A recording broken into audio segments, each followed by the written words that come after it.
अल्लाह ताला ने कलम से फरमाया कलम लिख। मालिक क्या लिखूं? क़यामत तक होने वाले सारे मामलात लिख दे। कलम ने लिख दिए। कहा कलम लिख। मालिक अब क्या लिखूं? फरमाया लिख ला इलाहा इल्लल्लाह। कलम ने 70,000 साल में लिखा ला इलाहा इल्लल्लाह।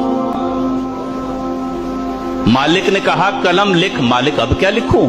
फरमाया लिख मोहम्मद रसूलुल्लाह। कलम ने जब मोहम्मद की मीम लिखी ना तो कलम पे वज्द आ गया। कलम गिर गई, इसमें कत लग गई। कलम गिरी रही, फिर उठी।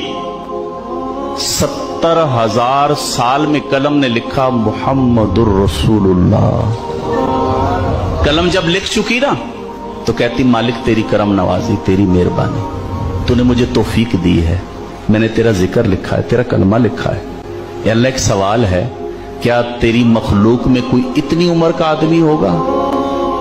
क्योंकि मुझे कलमा लिखने में 1,40,000 साल लगे।